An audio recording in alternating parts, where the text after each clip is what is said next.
The following is a presentation of Playfly Sports Properties and Michigan State Sports Properties.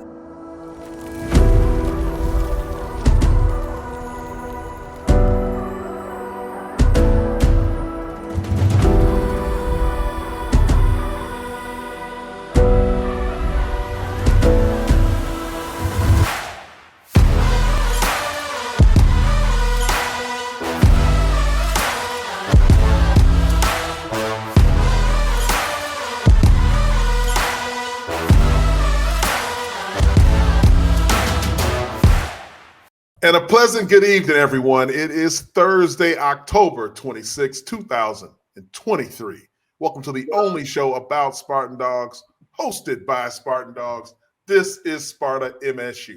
I'm your host, Jason Strayhorn, along with my co-host, Jehuu Caulcrick. The boss, Otis Wiley, is on assignment, handling some family duties. But we're here with you. If this is your first time, we want to welcome you. If this is not your first time, we want to thank you. Be sure to click the like and subscribe button. So you see a lot of people in the chat. Want to make sure everyone hits that thumbs up button. Got to do that. Helps us a whole lot. Doesn't cost you a thing. And follow us on all of our social media platforms at This is Sparta MSU. Let us know where you're watching us from. Also, that always helps. But you got a lot to talk about today. Jam-packed show. Got a big game coming up on Saturday.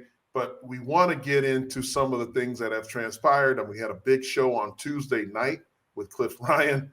You know, didn't get into some things, but we're going to start off with MSU's basketball. First exhibition game that happened a couple of days ago. A victory over Hillsdale, 85-43.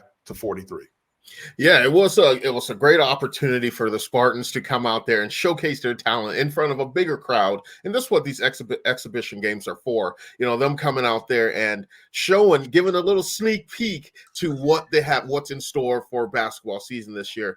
And something that I really liked about that the Spartans have played is that they have a lot of depth on this team. I think this is the deepest team that Coach Izzo's had in a few decades now. You know, I really do. Like from top to bottom, there's so many different rotations that he can play, so he can group pair different players up on the court at all different times. He has the opportunity to do, you know, run with bigs, run small, you know, all those different things. I think this is going to be a really exciting season for Spartan basketball and Spartan basketball fans this year. As you said, and look at not only the depth of the athleticism as it's displayed here by Cohen Carr with the dunk. A hellacious dunk. I mean, just bringing the roof off of Breslin. I mean, that's just what it is. I mean, we're going to see a lot of that this year from this team. High-flying, very athletic team. Great chemistry, it looks like, already. And then the coach's son, Stephen Martinezzo, knocking down the free throws like he's supposed to, and then if you see the camera, it shows a proud papa. Yeah, who's cutting onions in the Breslin? Who was cutting onions in there? Love to see it. You know, you look at a couple of Spartans named to the B-ball watch list. You know, we talk about Cohen Carr named to the Julius Erving Award watch list for the top small forward.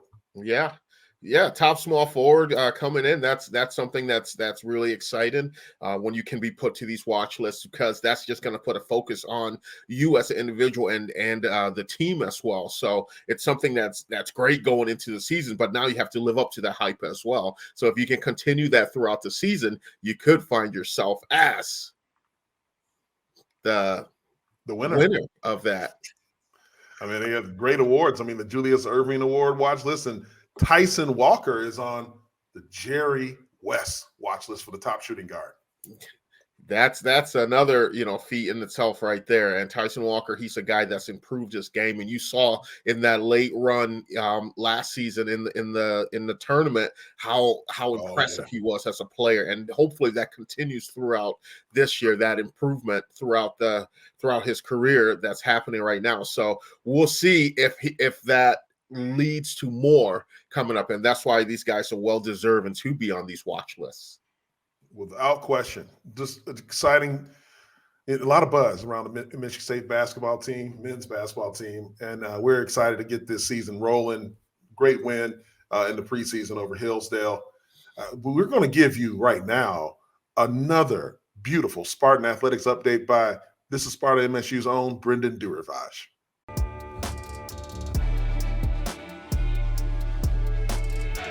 Fresh off their second straight Big Ten title, the women's soccer team looks to keep the momentum going this weekend as they'll play Iowa on Sunday in the quarterfinals of the Big Ten tournament. The one-seeded Spartans kick off play against the Hawkeyes at 1 p.m. Eastern Time. MSU's men's soccer team suffered its first loss of the season on Tuesday night, falling to the Ohio State Buckeyes 3-2. MSU fell behind 2-0 but continued to fight, tying the game in the 74th minute before OSU scored the game-winning goal in the 87th minute. Michigan State wraps up their regular season tomorrow night against Drake before the Big Ten tourney kicks off next week. And it's Battle of the Hockey Heavyweights this evening as the 8th-ranked Spartans travel to Boston College to take on the 3rd-ranked Eagles. The Spartans are 5-1 on the season and have scored 4 goals or more in each game this season. Support your Spartans all weekend long, and as always, go green.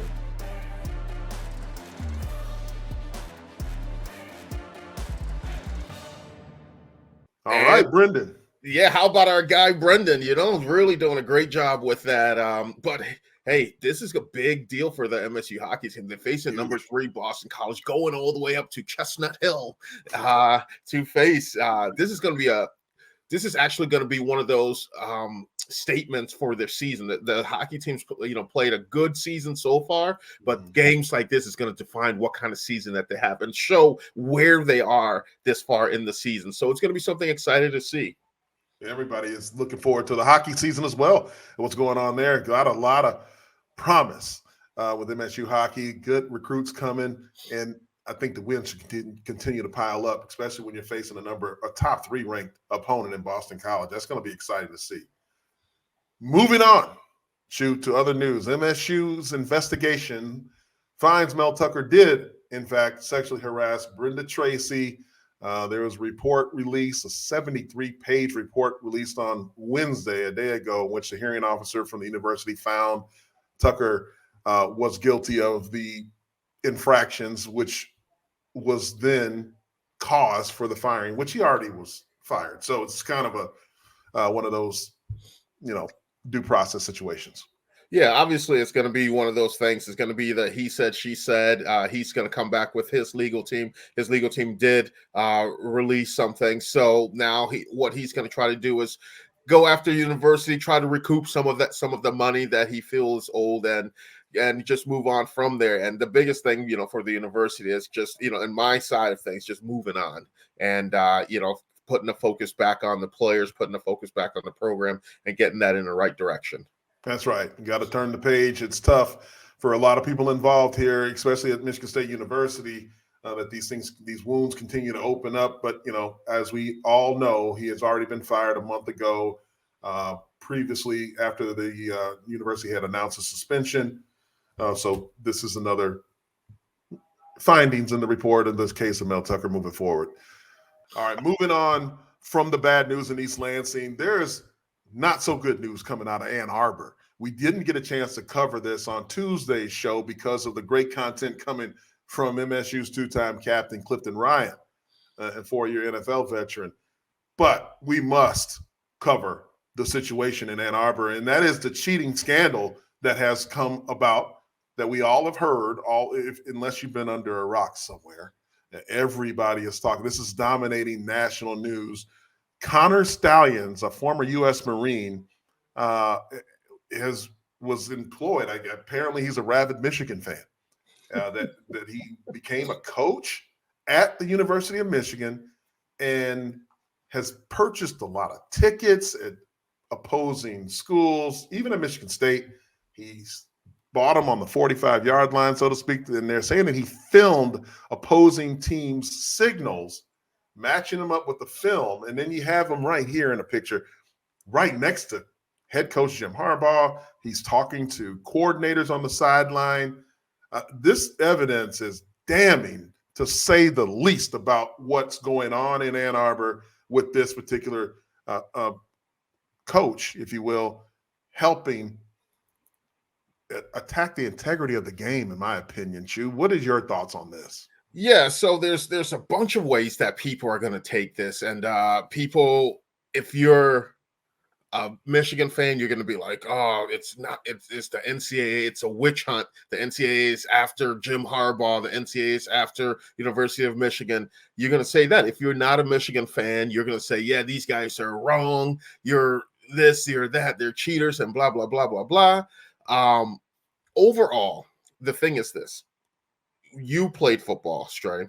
I played football. We both play at very high levels. There's not higher level that you can play, in college at the D1 level, especially in the Big Ten. You're always looking for that competitive edge that you can find. You're looking as a center, you come to the line and, the linebackers are making their calls. The safeties are making the linebacker make their calls. You look at the safety, you look at everyone to see what they're doing. You're looking to pick up on some signals, pick up on some tendencies that they do. If you're playing on the defensive side of the ball, you're trying to listen to what the quarterback's cadence is going to be. What's the tonality of his voice? How does he project when he's going to snap the ball? If not, if he's going to make a check, is he going down easy, calming down the line so he can make his check? You're trying to pick up on all these different things. You're also looking across and trying to see these signals that's coming in. If they go like this, hey, lock it. Hey, okay, every time he does that, the outside guy runs a 5-yard hitch. Okay, if he does this, the receiver runs a slant and go, a sluggo. So you're picking these things up in game. There's no problem with that in game. If you can do that in game, if you can look and pick those things up in game, it's gamesmanship. Kudos to you. You're playing chess to their checkers. You're a step ahead. I played when I was with the Jets after the game. I had the opportunity to talk to Ray Lewis. He told me different tendencies. He's like, I can tell if it was a run or pass based on the pressure you had on your hand. If it was a run, you had a lot of pressure in your hand. If it was a pass, you were light on your hand so you could get out and get in your routes. Those different things. That's how you play the game. But there's a line that can't be crossed now. And I think Michigan, I feel Michigan has crossed that line. When you're going in, the rule book clearly states in 94, they changed the rules. You cannot go to other people's stadium and scout in person. And that is something that's in the rule book. Whether you like it or you don't like it, that's in the rule book. So if you're saying it's a witch hunt, they're coming after them, the rules are rules. If they say you can't buy a cheeseburger for a kid, you can't buy a cheeseburger for a kid. It doesn't matter how minute it is. If the speed limit is 55 and I'm going 65 and I get a ticket, it's just because I'm going 10 over. I still broke the rule. The rules are rules, so you have to abide by it. So I think now, if you're going to that length there, you're purchasing tickets, you're having a manifesto, you're game planning this in your computers, putting strategy together, you're flying to different stadiums, purchasing tickets, videotaping to go back and break it down, that's crossing the line. If you have a play call sheet full of the team's hand signals, and you're going to depth into that detail by looking at it. If he goes if he does this, hey, it's a sluggo, all those different things, that is going a bit far. That's crossing the line there. And the rules are the rules. So I don't care what level, what you said, what side you're on, you have to abide by it. If they say you can't do it and you don't agree with it, you still have to do it, because that's in the rule book. That's in the integrity of the game. So that's where you're going to get a lot of these people. And this what's going to happen now. This guy here, this Stallion guy, he was a lifelong fan. He's a pawn in this big game here. He probably at first thought, hey, I'm a big fan of Michigan. I can do this. I have some military training on signals and everything. I'm going to go do this. And I know a buddy in the program will say, hey, I can help you guys out. Okay, maybe I'll get a sideline pass. And I'm on the sideline, and I'm, helping. You feel like you're a part of that team. That's the fandom. That's a fan. It's a fanatic. You go from a fanatic, now you're inside the building, Stray. You're in the building. Now you feel like you're part of these national titles. He has a ring. from Big Ten title game. He has Yeah. all these things. He's wearing the Jordan shoes. He's wearing the full gear. He's a part of this now, and it's bigger. So don't sit back and say, oh, I don't know who this guy is.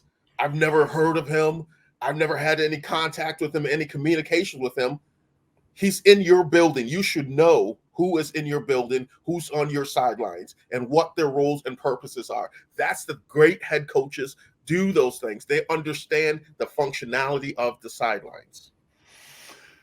True. There's a lot to unpack here, and we're going to go get into this because Thursday before the Michigan game, there was chatter, and I received some calls. I'm sure you did as well from very high-ranking people within the Michigan State community that asked the football question regarding player safety, and if I felt that stealing signals could result in a player being injured. And at the time, I'm thinking about plausibility. Like, is it feasible to have someone stealing signals and it be able to?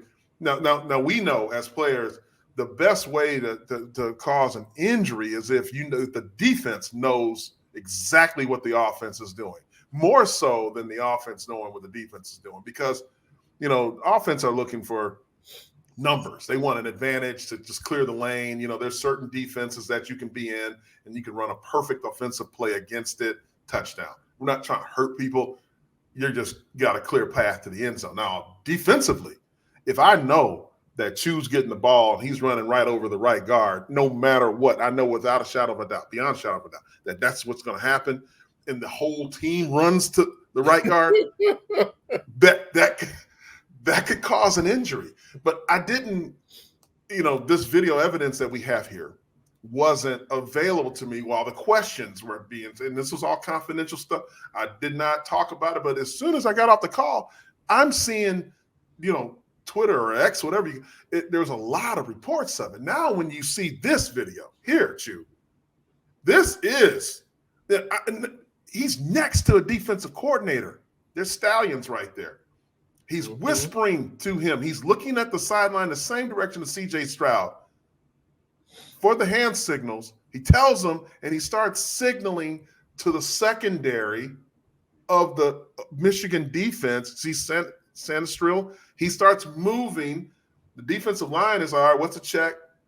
And they're making adjustments in game based off of what they're seeing from hand signals. That is damning to me. That right there is a lack of integrity for the game itself. This is going beyond just the Big Ten. This goes into, the lines. You're talking about Vegas will be involved in this. Everyone in East Lansing says, oh, they're never going to do anything to Michigan. The blue wall, yada, yada, yada, which we know it does exist. It's a real thing. And people are reporting how the Free Press or whatever hasn't reported a lot of this stuff. There's a lot of that talk and a lot of evidence to support that. This is bigger than that. This right here will strike at the very heart of the integrity of the sport in general, and they will make a move on this. I don't know if it's going to be the Big Ten college football playoff scenario. They have mechanisms in place that those two entities beyond what the purview of the NCAA. The NCAA will take a little while to get back to Michigan, but the Big Ten college football playoffs, we're going to see, I think you're going to see some action here when you're talking about those two entities, and very soon.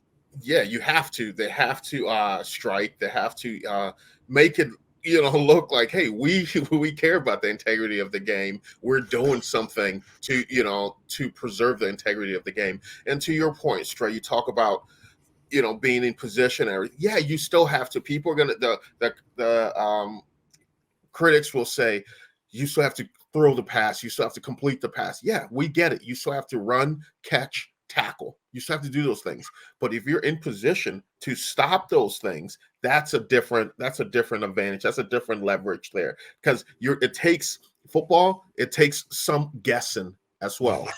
Right. If you're gonna, hey, I'm gonna guess on third down they're gonna do this, I'm gonna send a blitz and hopefully I run into that. But if you know exactly what they're gonna do, that puts you at a different, it takes the guessing out of it. So that's the big thing. You saw in the Michigan State game this past game here on this past Saturday, they're running to the sideline and getting the play, kind of like high school now, and I know you brought up a minute ago how like Ray Lewis talked about the pressure on your hand and whether or not you were going to be getting the ball, running it, or going out into a pass route. There's a lot of that. Dion brought that up, from Coach Prime in Colorado. Like, we knew darn well that Michael Irvin was running a hitch, but you got to stop it. Now that's different. You have tendencies, you studied things, and you see, I used to be able to see if a defensive line was going to be slanting, you could see that, or if they're in a twist scenario, or you can see the eyes go different directions. Like people read all kinds of keys. That is totally different. That is in that when you brought up the speed limit, the 55 mile an hour speed limit. If you're 9 miles an hour over, this is what I've heard from my law enforcement friends.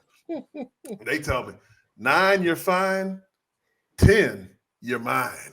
To your point, 65 miles an hour over the 10 over, you're going to get pulled over, right? So this is beyond what Michigan is being accused of here, is well beyond that little gray wiggle room area of like being able to study film, study tendencies, and your best guess, high percentages. This is beyond a shadow of a doubt when you know what the call is coming in from the sideline and you're reacting to this. There's a statement that was made by head coach Penn State football, Jim Franklin. Let's listen to what he has to say. Are we disguising it? I mean, what happens is you get to after games and you feel like you called a very unpredictable call in a situation, and they're in the perfect defense for it. And you're sitting there saying, well, how is that? What would ever make you play cover 2 on 4th and 1 and we're in a heavy personnel group? But they're in it and you got a shot called there. Those things kind of make you kind of second guess, and you kind of go back and look at those things and what you need to do to disguise it. And if it happens once, that's one thing, but if it happens over and over, then you're aware of it. So for us, that's something that we always are looking at, but obviously with some of the things that are going on right now, it magnifies it. Serious words there. Talked about being in a heavy personnel situation. They've never shown the tendency. When he says taking a shot, what's he talking about, Shu? Yeah, he's saying, if you're in the heavy personnel, that means you maybe bring an extra lineman in, 2 tight ends, and a fullback, tailback. Everyone's bunched in there. You're going to run the football. And then if you take a shot, you want to go over top, that tight end could be 1,000, 2, 1,000, the hard play action, fake that, and he leaks out there and he's going about 10, 15 yards down the field, throwing it deep. That's taking a shot there. But if you're in cover 2 and those safeties are back, that takes away from taking a shot because that safety's right there waiting to pick that ball off or, get a sack on the quarterback there. So those are things that, you go, like he said, that if you do it one time, you guessed right. You tip your hat and say, boom, you got me. But if it's every time, it's like, wait a second here. Well, how are they in the perfect position every single time? There's times in football where you got to realize, you'd be like, yeah, you got me on that one. Yeah, okay, I tip my hat to you. But, it can't be every single play. Just can't. And we're seeing that, and they're breaking down a lot of tendencies. We have video from head coach Harlan Barnett on the U of M cheating scandal as well. He was, as you saw early in the game, I might even mentioned it, he was going to the sideline because it's something that our guys have done before with teams that do it within the game. There's some teams in our league that are pretty good at doing it, getting signals within the game, which is all part of it, which is legal, and we know that. But running to the sideline, getting the call, then going back into the huddle, telling the guys, as opposed to just getting the signal, everybody getting the signal from the sideline. So there was a slight change, but that's not an excuse. That's not. I don't like excuses. We have to play better. We have to play better, and that's the goal. That's the goal, to start playing better and not beat ourselves. Yeah, Coach Barnett said it did affect the way that they called the game. And, like we alluded to earlier, we saw Caden Hauser running to the sidelines and getting the play, spoken directly into his ear, and then running back to the huddle and calling the play. That affects the way you call plays. That affects the way that you audible things, because at that time as well, Stray, the play clock is running. So you have to run to the sideline after the play, get the play call, run back to the huddle, deliver the play, get lined up, get set, now go through your checks, and then you look up, the play clock is running, so those are different ways too that can affect the way that you call plays. And this is going back into, every year it's going to be conference by conference. I think, in the next year or so, you're going to start seeing those green stickers on the back of the helmet because the quarterback's going to be mic'd up. And then there's going to be some other kind of scandal going on with that. But, but right now, I think you need to go to that level of things now.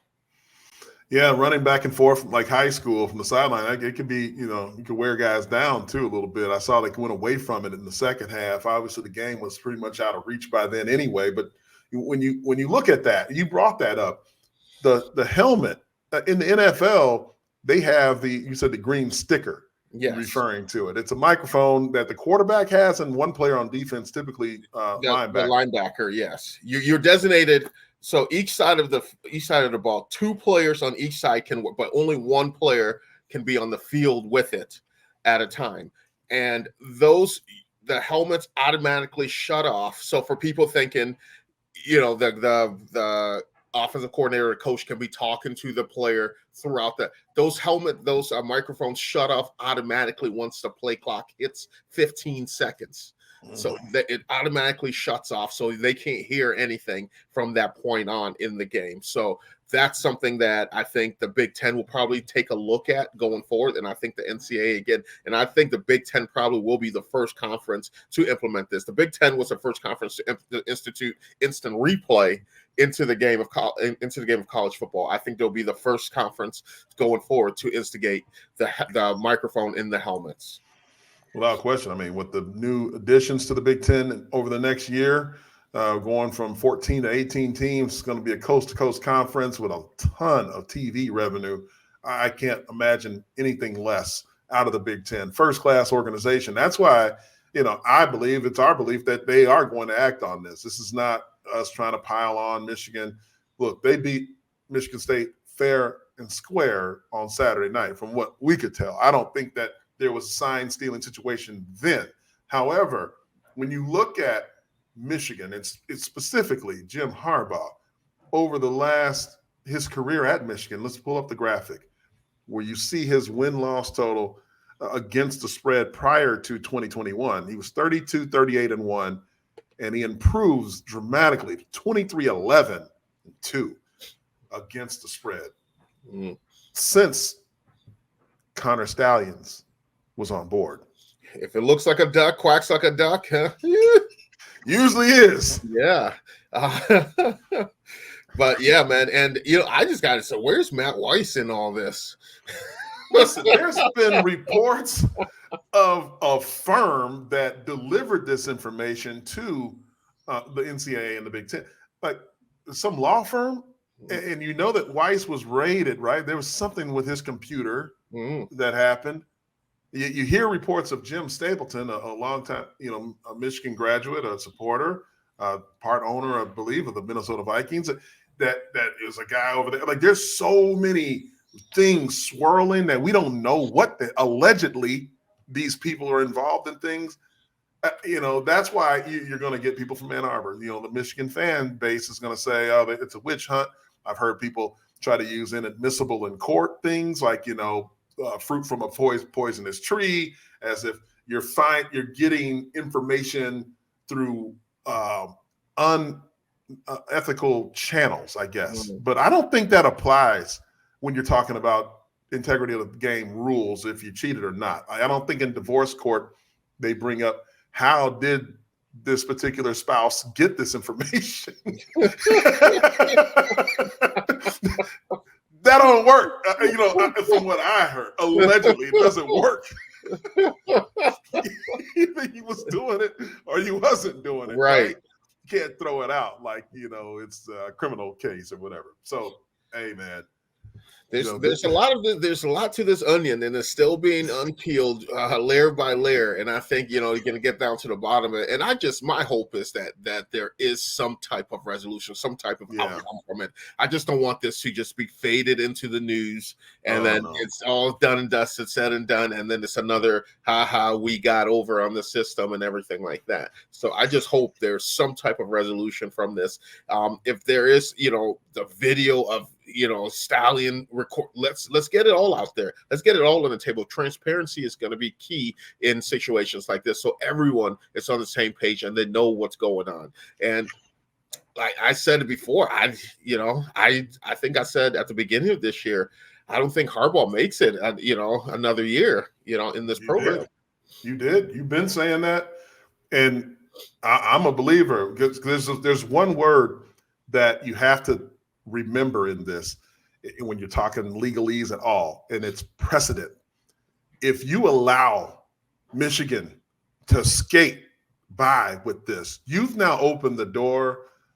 I mean, forget Pandora's box. I mean, this is a massive box you just opened up, and you're going to allow anybody to deploy assets to every stadium across the country with any kind of recording devices and get edges like this.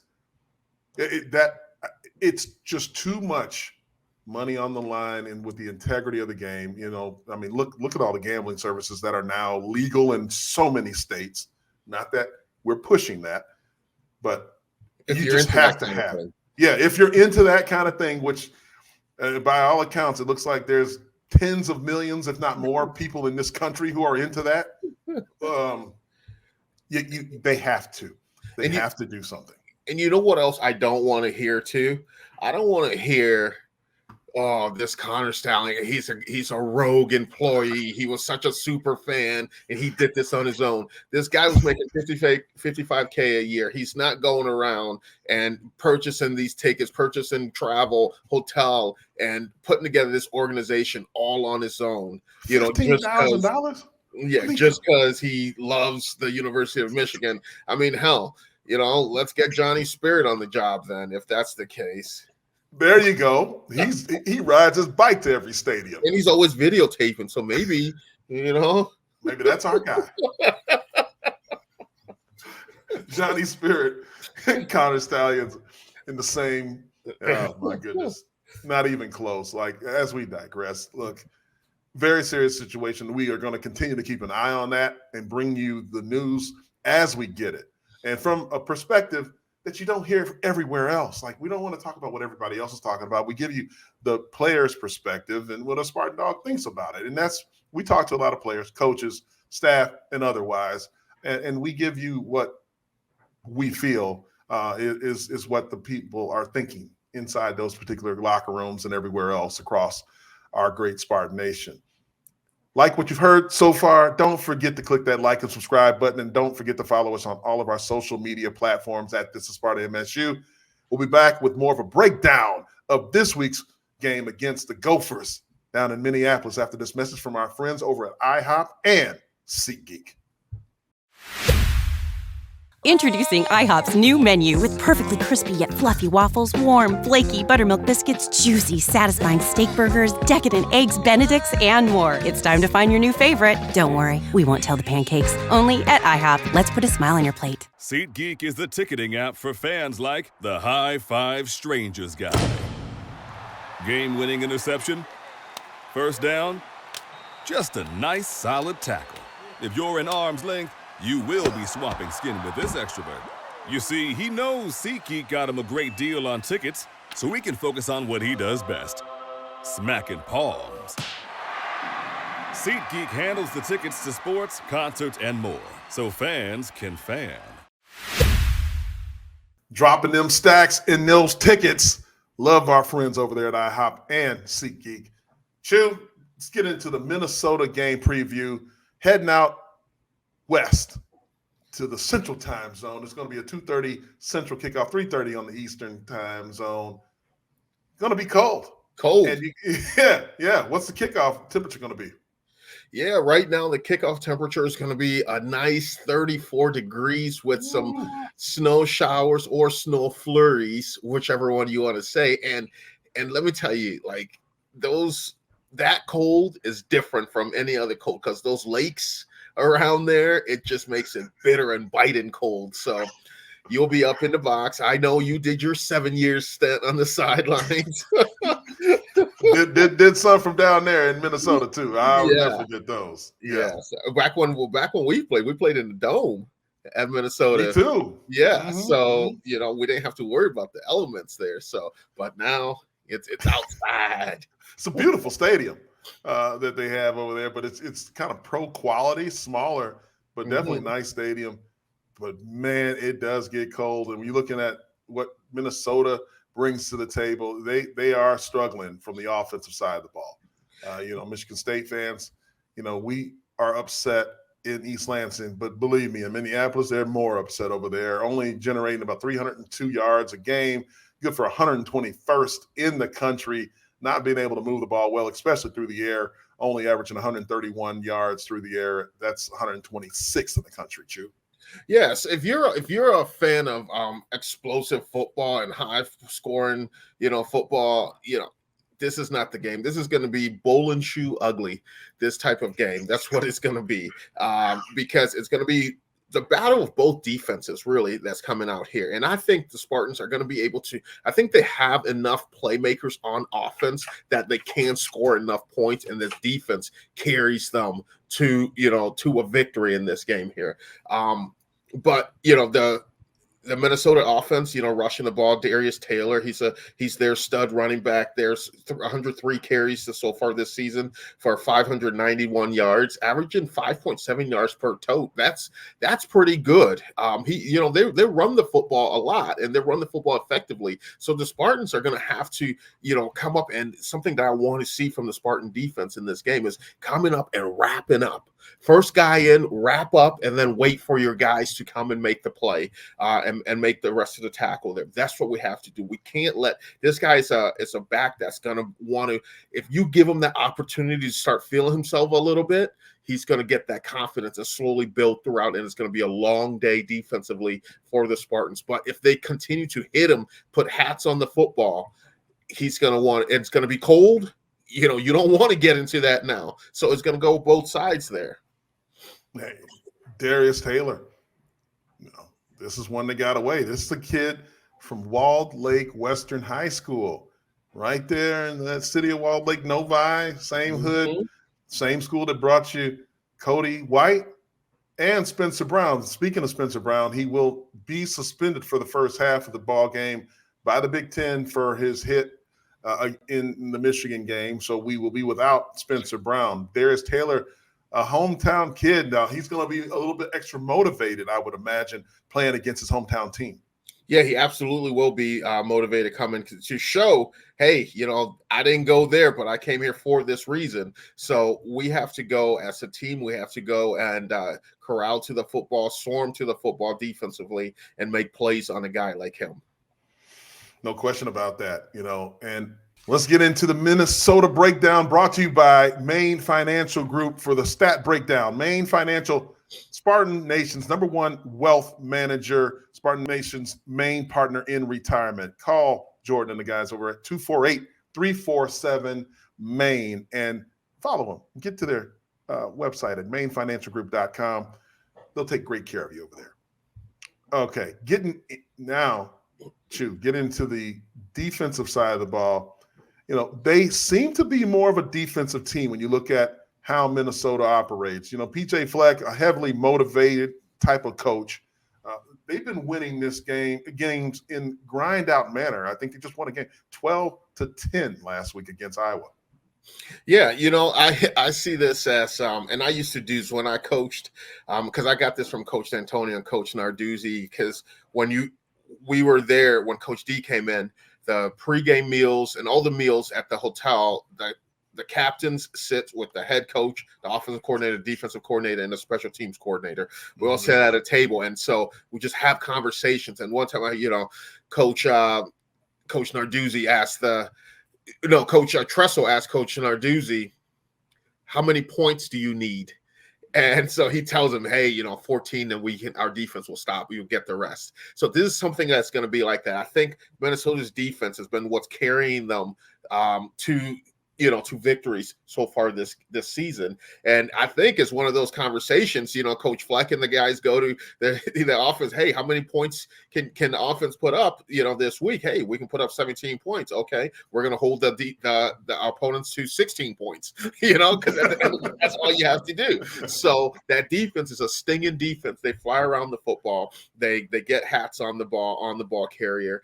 And so it's going to be a defensive battle, on Saturday, and whose offense can put one more point over. And also too, Stray, you got to keep in mind, in defensive battles like this, the thing that comes into play is the hidden yards for one, penalties, kickoffs, and punts, and also the special teams come into play. You have to be flawless on special teams. We saw 2 games that Michigan State special teams has really, set us in a position to not win these games. We could be going in with, similar records right now with this team, but 2 games that. So Michigan State special teams has to clean up all the mistakes that they've done, the illegal procedures, too many men in the backfield. You can't have those types of things, especially this late in the season when you're playing games like this, when weather's going to put a predication on games. You can't have those things. The special teams have to come ready to play on Saturday as well. 100%. Lost several games, or been put behind the 8 ball of several games because of the lack of special team performance and those things that you talk about, too many men on the field. All those things have to be buttoned up, especially when you're playing on the road in the Big Ten. Minnesota 4-3 overall, 2-2 in the Big Ten. Michigan State on a 5-game skid right now, starting off 2-0, now 2-5 and 0-4 in Big Ten play. Going to be a huge matchup for Michigan State. A very winnable game, Chew. It absolutely is. It absolutely is a winnable game. It definitely is a winnable game. It's a game that the Spartans can go there and do enough things right to win the game. And put my guy, Jonathan Kim, at the line for a nice walk-off. Send us home victorious on the foot of Jonathan Kim. Oh, this could be a good kicking game for him. You think about that, keep those balls warm on the sideline and get out there, man. I don't get 34. It's not where the balls become like ice. Like blocks of ice, quite right. There. It's a little above that. It's not fun to play in that. But listen, for the big fellas, we used to love temperature games like that because one thing you won't do is get tired. It's like you can run all day when it's 34 degrees out there. I don't know what it is. That heat gets trapped into those shoulder pads and helmets. So you're a lot you're more warm as a player than Chew will be on the sideline, bringing you all the news that you want to hear while he's down there. What's your game attire? What you gonna wear? You gonna have some long johns? What's the plan? You know what? I'm a man that I suffer for the sake of fashion. I rather look good than be bundled up and all that stuff. For playing the game of football, you're covered up. Now there's my opportunity. Put that smile out there, and I'll be responsible. I'm a father now. I can't be getting sick and everything, but I'll be responsible. But I'm the type of guy that always suffer for the sake of fashion. I love it. So we're going to see the guns out. We're going to take pictures of this. I will not be short sleeve, though. I will have a nice coat on, but I'm not going to be, in the big parka. Listen, if you don't follow us for anything but that, follow us on Instagram and the social media platforms, because we're going to get updates from Chew from the sideline in Minneapolis, for what he's wearing. Nonetheless, we got to see that. We're going to give you some behind the scenes look. Are you coming out Friday with the team? Yeah. Yep. Ooh. I'll be out Friday. Yeah. Gonna go have a nice dinner. Indulge in a soda or two. In a soda or two in Huntington Bank Stadium. Seats 50,000, almost 51,000 over nice there. Intimate feel. It's a nice intimate feel there. It's a great game, a great atmosphere for a Big Ten game. Last year, Michigan State lost this game. PJ Fleck had a senior-laden team. They controlled the ball. That's one of the big things they want to do is hold on to the ball offensively. Right now, I think they're tops in the nation in time of possession when you look at them. They're 2 in the Big Ten, 11 in the country. 32 minutes and 47 seconds. So this is going to be one of those games you want to kind of control the ball if you can. And we're going to need to lean on our running back, Nate Carter. And hopefully Jaron Mangum is able to be that guy who can pound them and spell him. Yeah, we're going to have to get that run game going, and it's going to have to be running back by committee, especially when in weather like this we talk about. It has to be running back by committee. And also, too, what it does, it creates a great change of pace. Mm-hmm. You know, the defense, it keeps them guessing. If a Nate Carter, the guy that's more of the slasher, comes in, these linebackers have to be able to be lateral, and then Mangum comes in the bigger back. They have to be downhill type of players and have to switch back and forth like that. If you can have that chemistry with your running backs, that's going to help you win a lot of games because that's going to build that chemistry with the offensive line. You talked about you boys being warm and playing through a game and you can run all day long, but think about it going downhill all the time as opposed to, pass protection that's going down. If you can have that consistency of running the football, it makes it a lot easier for the offensive line. And my job as a running back, I want to make those boys up front happy. Yeah, you have to. The player to watch on defense for Minnesota is Maverick Baranowski. He's a redshirt freshman linebacker. He's the guy who spearheads everything, 48 tackles, and he also has 5 tackles for loss and a couple sacks. And this is a player who's all over the field. Chew, we want to talk real quick before we end this particular show about what it's like. You and I both have gone through coaching changes. Otis has as well. We had Cliff Ryan on who said technically he went through 3 coaching changes. Mm-hmm. What is the mindset of the players right now? You have obviously a staff who is, looking for other jobs right now. I mean, there's a coach search happening. There's players leaving, going into the portal. What's the mindset going into week 8 on the road in the Big Ten? Yeah, the big mindset that you have to really put on this is it can go 2 ways. One, you can have the mindset of, man, the season isn't what we anticipated or what we're going to be. We're just going to pack it in and go through emotions out there. Or 2, which I think these guys are, and I hope they are, is saying, forget the outside noise, forget the coaches, forget everything else. We are who we got. We are who we are. We're going to play for the guys that's next to us. The guy to my right, the guy to my left, I'm going to draw strength from that person. That is the mindset we had when Coach D'Antonio, when John L. was fired and we didn't know who was going to be our coach the following year. Our thought process was we're going to put film on the tape. We're going to put tape on there for the next coach, so he can say, hey, this guy, number 30, running up and down, he gives it his all. He plays. I'm going to find a way to incorporate him in my scheme. That's what you're playing for as well. So you got to play for that. You got to play for your family. You got to play for the school. That's what you got to play for. That's why you came here. So that's the mindset that we had. And go out there and have fun. At the end of the day, you're playing a game. You played this game from when you were in 2nd, 3rd, 4th, 5th grade. Now you're playing at the biggest level, the biggest stage. Have fun with it and play for the guys in the locker room. Play for your brothers, and you're going to get respected more by the community, by the fans, because they understand the tough season that you're going through. And now you have the opportunity, and you're continuing going out there and playing week in and week out. That's going to get you to that next level through life itself. 100%. I echo that.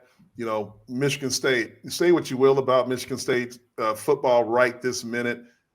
If you do something great in this university, you're loved not for just a season, not for a moment, but a lifetime.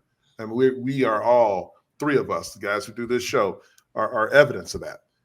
This is an opportunity that we get to sit in front of you guys twice a week and then 3 times on game weeks to talk about a game that we love.